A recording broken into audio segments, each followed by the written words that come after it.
take flight. I'm so happy to be back in the studio after spring break and to kick off the month of March in the best way, and that is celebrating March Madness. Next week is the start of the tournament. Do you guys have any predictions of how this college showdown is going to go?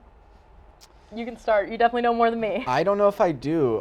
Well, I might. I don't know. I don't know how much I do not know basketball at all. I've been watching a little bit more and more as the season progresses. Now that the conference championships are picking up, I'm trying to figure out who I want to put my money on, who I want to fill out my bracket with, and the top four right now. I believe we got Duke, Arizona, Florida, and Michigan. Last year, the Final Four was the top. There was the 4 number 1 seeds. I don't think that's going to be the case this year. I think there's going to be some underdogs that pull through. And my choice, as of right now, I haven't heard many people say it, but I think they got a good chance. University of Wisconsin. Okay. Why Wisconsin? So they're currently ranked 23rd in the country, but they have beat some stellar teams this year. Like I mentioned, Michigan, one of the best teams in the country. They were the first team to beat them all season. They also beat Michigan State, who's I believe was ranked 10th. And then they've also beaten Illinois and Purdue, who are also, I believe, also were ranked in the top 20 at the time. So they've had a lot of really good games. They have, I'd say, their main trio of Nick Boyd, John Blackwell, and Nolan Winter, phenomenal when they're playing at their best. The top 2 scorers, Boyd and Blackwell, average close to 20 points a game, while Nolan Winter is 7 foot tall. That always helps. Oh my God. About 13 points, 8 rebounds a game, and a lot of good defense. So this is a team that has proven they can beat anyone. Now they've had some bad losses too. They've lost to some not so good teams by larger margins, which they should not have. But also everyone does. So it's it's hard to. And it's March. It's March Madness. Anything can happen. Oh yeah. They've surprised a lot of people this year already. I think it's going to continue to happen in March Madness. What about you, Gwen? I go off of if I like the school when I got recruited by them for track and field. I know the basics of basketball, but I don't watch it too much. When it comes to March Madness, I just have fun picking the schools and being okay, so this team is ranked 13th. I'm going to put them all the way because why not? That type of thing. I don't necessarily know the names like Sal did, but it is interesting to see some smaller teams, like I say, like Lehigh in the Patriot League, because it is local in a way for us, because we're so used to seeing the big teams like Wisconsin, Duke, South, Midwest, West. Having a Pennsylvania team is kind of, I don't know, it's kind of cool. And I'm rooting for them. Are they going to make it far? Probably Even not. so, I don't think Penn State and Pitt are in it. So the fact that Lehigh is the big Pennsylvania school one, that's represented, we're all that's rooting. pretty cool. Yes. I would say Nova was always in the mix. They're in the bubble. They're in the bubble right now. I think Villanova's going to be in it. They've been really good this year. Agreed. But Lehigh, Villanova, completely different. So I think the fact that Lehigh is in the running, that's great. And I mean, I'm a local, so I am definitely choosing them. That's your first hometown round. team right there. Yeah, for sure. I would say out of the ones in the top 25, if I had to choose one, obviously, whenever it comes to college sports, if they're going to be in it, I'm going to choose Auburn. My best friend Emily went to Auburn. I've been to Auburn, the campus, multiple times. So I just tend to root for that. But they're not ranked in the top 25. So just looking at the top 25 alone, I'm going to say Vanderbilt, because why not? And that's where my friend Kelty goes, so I love you, Kelty. And I like a good underdog story. I remember when Oral Roberts made it pretty far. St. Peter's was one a few years ago. Loyola, Chicago. Yes. That was and a then classic. UVA, when they won, were they an underdog or were they expected to win that? Because I remember there was a time where they were the 1 seed playing a 16 seed and they lost. Yes. I do remember that. I think might have been the first time that ever happened. It was a pretty embarrassing moment for the school. I think that was the year I visited UVA's campus. It was embarrassing. That's a bad look. But I think besides who we've talked about, besides that, and this team is a little more prominent than Wisconsin, if I just had my second pick would be Iowa State. They also have some good players, but I am sticking with the Badgers. We'll see how it goes. I heard Badgers fan right here. Oh, yeah. Is it because they're in Wisconsin? I just that helps. That'll do it. That'll do it. But what about you, Ella? I am definitely a Duke fan, so I'm gonna pick them through and through. I hope they go far. I don't know if they could win. I know they won a few years ago, and that was very fun, especially since my brother is a UNC fan. I rubbed it in his face. So we are making our brackets on Sunday night. So I hope Duke goes a long way. Other than my brother so I can win again. But moving on from that, let's talk about the NBA rather than the NCAA. The number 83 is the most talked about number, and that's because Kobe Bryant had that number as the most points that were ever scored in a game, and someone just broke that. Broke his record, and I think that's crazy to think about. 83 points in a single game. I didn't even know Kobe Bryant had that record, first of all, and then, I'm assuming it was less than 83 points, but even in the 80s, I feel like that's not even heard of in a game. I think that's incredible. Yeah, Kobe had 81 back sometime like early 2000s, 20 years ago. Back in his prime. Allegedly, Wilt Chamberlain has 100 points. Now, there's a lot of... I got the history on that. Yeah, there's a lot of conspiracies out there because there's no footage of it. It did happen in Hershey, though. It did. In the old Giant Center in Hershey, because I worked on the Hershey trolley for 2.5 years. Whenever we'd get to the top, we'd show the old Giant Center, and we'd be like, that's where Wilt Chamberlain scored his 100 points, whichever team he was on. So that, I think, is like technically the official record. But there's a lot of doubt as to whether or not that actually happened. Also, Wilt Chamberlain, what was he, 7 foot? He's playing against guys like 5'10". Because that was back in the day. Yeah, people with not nearly as much skill as today. So what Bam Adebayo did was extremely impressive. Also, because he's not, he's an all-star, really good player, one of the best players on the Heat, but he's not a Luka Doncic or like an SGA. He's not, an all-pro player, at least at this point in his career. So for out of everyone who I would have expected, he was not high up on the list. And even to have like a 60-point game, I wouldn't have really expected that of him. So for, this player to go and set the second highest points in a game in NBA history, that's just, I wasn't watching the game. Unfortunately, it was against my favorite team, the Washington Wizards, which is more embarrassment than we need at this point because we're just awful. But I always check the scores, and I looked in like the fourth quarter, and I saw this like, follow along as Bam Adebayo has 71 points. I was and like, you're like, now wait. That's got to be a typo. Like, how much pain can maybe Wizards 17, fans like flip it take? around. So it was cool to see. Disappointing since it was on my team, but you know what happens. I definitely agree. It was a name I only knew because of his girlfriend, being Ajay Wilson, who, in my opinion, is kind of more well known than him in a way. He is very well known, but Ajay Wilson is honestly in the conversation for being Hall of Famer, if not definitely, pretty sealed the deal for the WNBA. So definitely a power couple there for sure. But I saw it and I didn't realize that it had beaten Kobe because I didn't know the points. I just knew Wilt Chamberlain's 100 points, which who knows if that's real. But it definitely is something. I don't know. I love when like underdog story where it's like a unique player gets it. But I do know that people are complaining about it because of how many free throws. Yeah. Because it was, 43? 43, and he made free throws, 36. and he made 36 of them, and people were saying it wasn't real, or it wasn't like as good as Kobe's, because I guess Kobe's had less actual, free throws, more actual more like field shots. goals stuff. Definitely not as ethical as Kobe's 81 points, but 83 hey, points is 83 83 points. points is greater than 81, and that's what the record's going to reflect. Yeah, you can't. He did it. So I think it'll be broken within the next 15 years. I think someone will get 90. I don't know if we'll ever see 100, but I think 85. I think at 90 will be coming sometime relatively. Do you think it'll be LeBron's son? I Sure. hope so. I hope that would be great. That would be kinda cool. I like Bronny. Yeah, he's a good kid. Or he's actually our age. I shouldn't even say kid. He's a month I do older it all than the me. time. I get it. Yeah. All right. Well, moving from new records to new teams, the NFL is switching up their players again, and it's very talked about. So let's talk about it here. I'll go first. I'm devastated.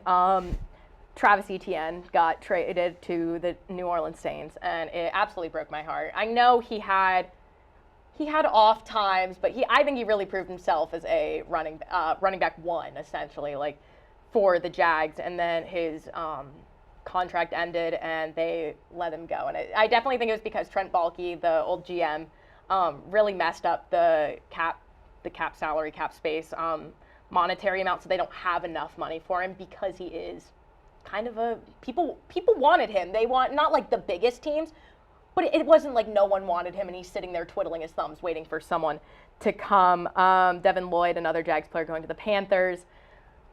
I think he had a great year, but I also understand it was one great year. Quentin Morris was extended, and then also some of the big ones, Max Crosby failing his physical, being a Raven for about 3 days.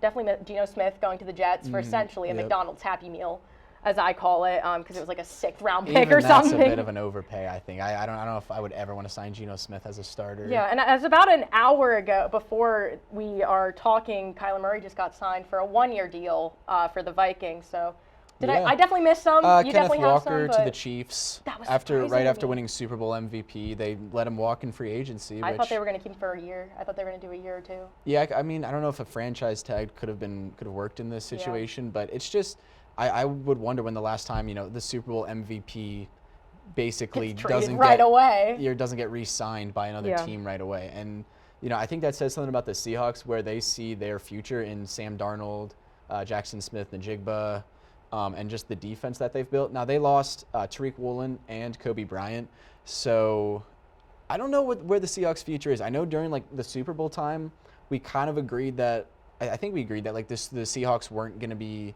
back in the they had fun this year. They're not. Yeah, that's what I thought. I definitely think that, especially after free agency, because they haven't picked any major players up either. So Zach Charbonnet will come back at running back.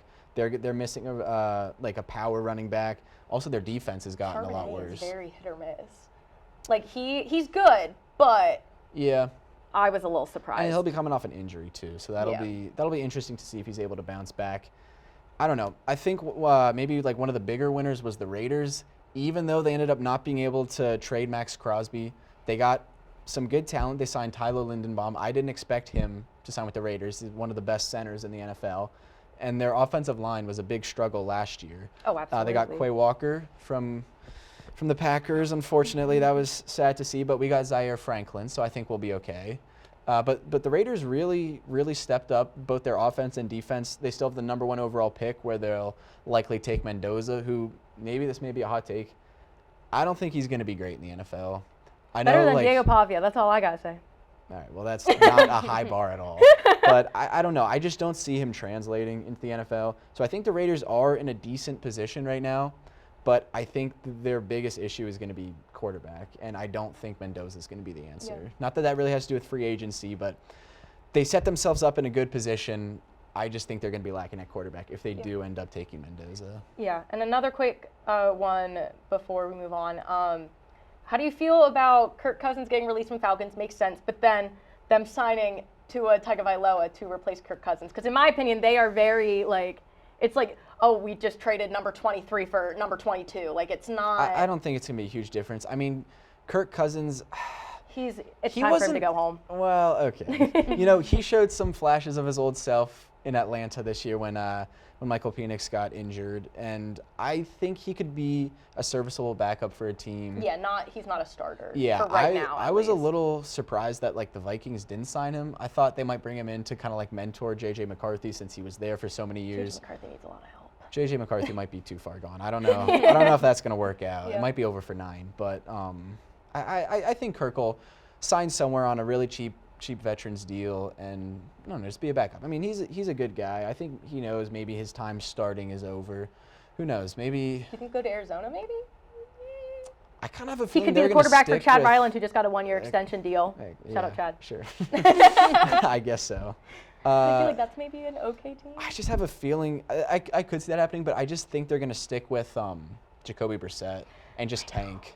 And just go instead of 4-12, or 4-13, they'll go 3-14. They're just kind of. I think that maybe for I don't know if Arch Manning is still the biggest prospect coming out of the next quarterback class, but whoever it is, I think they'll just go for him because they're kind of stuck in quarterback purgatory with Kyler leaving and that not really working out. But we'll see. Interesting times for sure. Free agency is always fun to watch. Oh yeah. If your team does well. Let's go of Travis Etienne, but it's okay, guys. Yeah, it should definitely be an interesting upcoming season for sure.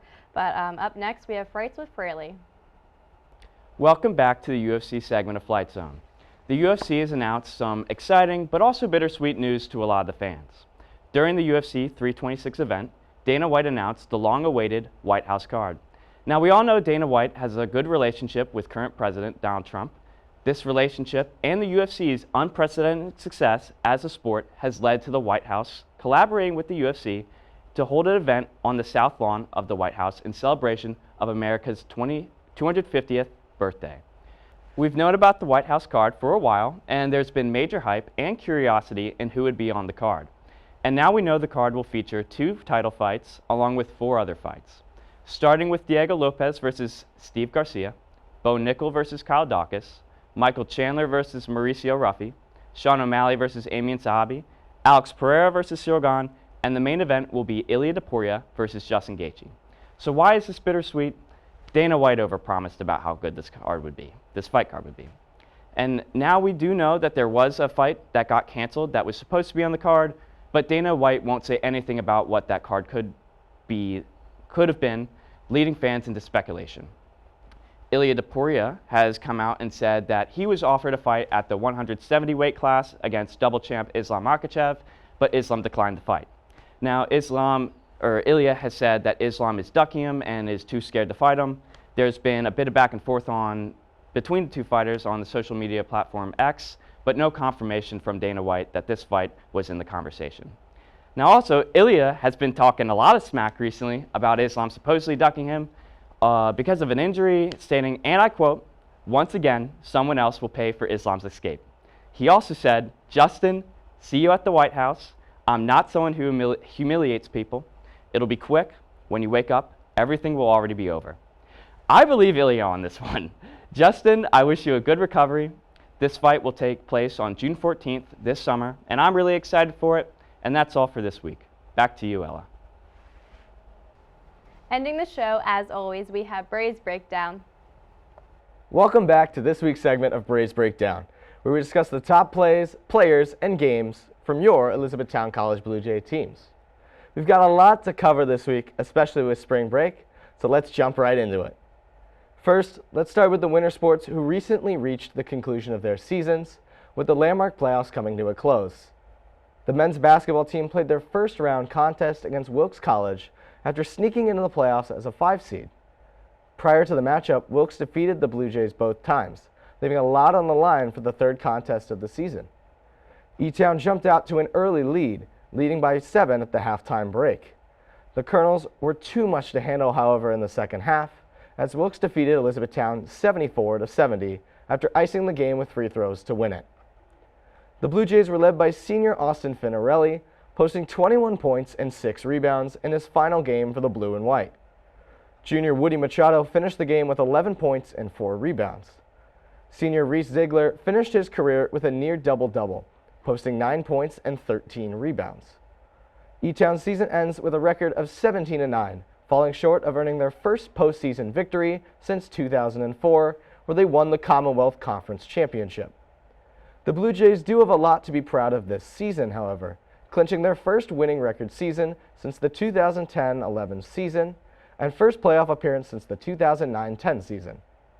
E-Town will begin their 2026-27 campaign in November 2026 to resume the chase for the coveted Landmark Conference trophy.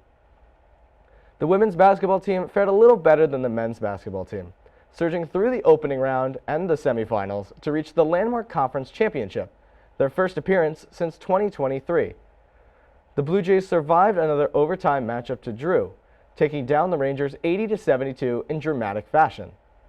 After being down late in the 4th quarter, Drew missed 2 key free throws down the stretch, which would have won them the game, opening the door for senior Ella Gordon to sink the game-tying 3-pointer from the wing to give the Blue Jays life with less than a minute to go.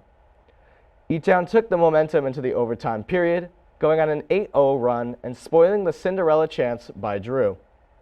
Senior McKenna Mummer led the Blue Jays with 23 points and 4 rebounds.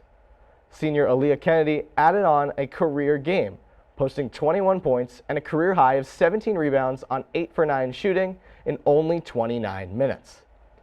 Senior Ellie Fasek contributed a near double-double with 12 points and 8 rebounds, and sophomore Cadence Anderson added 8 points and 5 rebounds. In the semifinal game against Susquehanna, the Blue Jays were seen as the underdog, being the 3 seed headed into a highly contested game against the Riverhawks. Despite the last away game against Susquehanna resulting in a loss, the Blue Jays kept their composure the entire contest, leading every quarter and upsetting the Riverhawks 68-61. With Makema Mummert's 12th point of the game, she had reached the milestone of being the 31st woman to ever reach the 1,000 point mark in Elizabethtown history. To make it even more impressive, Mummert scored a total of 485 points in her senior season, nearly double of her career point total in only 28 games. Mummert led E-Town with 20 points and 5 assists, followed by Gordon with 16 points and 4 threes. Kennedy contributed 14 points, while Anderson added 9 points and 8 rebounds. The Blue Jays took on the number 2 team in the NCAA for their championship matchup, facing off against Scranton on the road. E-Town found some footing early, keeping the game within reach. However, the Royals took over in the second half, defeating the Blue Jays 82-42, getting their 11th straight conference championship. Mummert in her final career game finished with 15 points, followed by Kennedy with 14 and sophomore Alex Gonzalez with 6 points. The Blue Jays continue their streak of playoff appearances with 9 seasons in a row, dating back to the 2015-16 season. With the program reaching 1,200 wins, Coach Veronica Knoll and Coach Tom Gunther reaching 200 career wins and reaching their 3rd ever landmark championship, the season had a lot of highs for the blue and white. The Blue Jays will resume action just like the men's team in November of 2026. Moving to spring sports, the baseball and softball teams headed down south to Florida for their annual spring break trip to compete against teams from all across the country as they prepare for landmark conference action in just a few weeks. Starting with the baseball team down in Fort Pierce, they're able to take home a 6-2 record, defeating Manchester twice, a ranked Alvernia side, Norwich twice, and Kenyon. The Norwich contest was the most exciting for fans, as sophomore Jake Ruppel singled to walk the game off for the Blue Jays, defeating Norwich 9-8 in the 7th inning. Head coach Darren Lenhart earned his first career win for the Blue Jays in the extra innings victory against Manchester in their first game of the season, starting the series off strong. Since there were so many games in such a short window, I'll only highlight the top performances of the week by each team. Senior Alex Perrin led the Blue Jays in batting average, batting .571 with only 1 strikeout and racking up 9 RBIs. Ruppel bat .500 for E-Town and added 10 RBIs and 9 runs, leading the team in both categories. Senior David Woolley continued his strong campaign after last season's performance, batting .414 with 10 RBIs and 12 hits, tying Perrin and Ruppel with the team lead. Senior pitcher Justin Maricini contributed 2 solid outings for E-Town, picking up 2 wins and gave up 3 runs and 7 hits in 8 innings, striking out 6 batters to a tune of a 3.38 ERA. Sophomore Paul Kvek is tearing up teams out of the bullpen, allowing no runs in his 2 appearances with 9 strikeouts, leading the team overall. Freshman Jack Lanham deserves his flowers after his performance, striking out 8 of the 15 batters he faced in his single outing. The Blue Jays will take on Lycoming this weekend for their first 3-game series of the season and will be at home on March 25th for their first home game against Hood. The softball team found a streak of recent success as themselves down in Claremont, picking up a 5-3 record over the break. The Blue Jays defeated St. Vincent, Johnson and Wales, Chatham, Norwich, and Wentworth, scoring a lot of runs in the process as they run-ruled 3 of their 5 wins. E-Town had the chance to take home 6 wins, however couldn't muster enough to overcome the 7th inning deficit against Clark in their last game in Florida after being down 3 runs. Senior Brooke Husko broke the milestone of 100 career hits this past week, raking in a .560 batting average with 14 hits and 4 steals, both leading the team. Sophomore Jess Dunn continued tearing up teams after her Freshman of the Year performance last season, batting .526 with 4 doubles. Freshman Lily Baldwin decided to show off her talent early on, batting .440 with 11 hits and leading the team with 15 RBIs, 5 doubles, and hitting her first collegiate home run. Another freshman, Morgan Carr, has made her presence known, batting .350 and leading the team with 4 walks. Junior Hannah Long picked up where she left off last season, batting .524 with 4 steals and 11 hits. On the other side of the softball, Baldwin finished her 2 starts 1-1 with a 0 ERA and holding all opposing batters to a .156 batting average. Senior Gianna Nzadeo contributed a 2-0 pitching record with a 1.27 ERA and holding opposing batters to a 1.32 average, the lowest on the team. The Blue Jays will continue their strong start to the season by taking on Penn State Harrisburg on Tuesday, March 17th, and will actually have their first home game of the season this Sunday instead of the other game, which is next on the schedule, March 21st, for their doubleheader against Drew. We have some news for a new collegiate sport coming to Elizabethtown College, as women's flag football will be joining in spring 2028. E-Town's 25th varsity sport will begin as it is one of the fastest growing sports in the nation and recently became eligible for the NCAA championship status in just January 2026. The last sport to join the roster was the men's volleyball team in 2018. And the flag football team will feature a 7-on-7 competition with 4 12-minute quarters. E-Town's athletic director Chris Morgan commented on the new addition, stating, "This program expands opportunities for female student athletes, reflects the growing national momentum behind the sport, and reinforces our commitment to equity, innovation, and competitiveness." Various conversations have been made by students across campus to the imbalance of men's and women's sports. However, no movement for a new men's sport has been made at this time. More information about this new sport can be found on the Elizabethtown Athletics website. E-Town's wrestlers had recently competed to cement their place in the NCAA National Championships after wrestling in Ewing, New Jersey in the regional tournament. Senior Gannon Smith, ranked as the #1 wrestler in the 184-pound weight class, took care of business in the tournament, sweeping his opponents and took home the regional title in Region 3. Smith had a bit of a scare in the championship match heading into sudden victory. However, Smith secured a takedown to clinch the championship. Smith won't be the only wrestler, however, heading to Iowa, as junior Justice Hockenberry secured his spot in the tournament after wrestling into the runner-up position after earning major decisions en route to the championship. Graduate student Will Davis performed well as well, securing a 4th-place finish in the tournament after losing by a 4-2 decision. Winning the match into the championship would have secured a tournament bid, however, fell just shy of his chance to continue wrestling for Elizabethtown. Smith and Hockenberry will wrestle on Friday and Saturday on March 13th and 14th in Cedar Rapids, Iowa, which can be seen on Flow College. Well, it's that time of the week to crown this week's Blue Jay of the Week, and it was an extremely tough decision.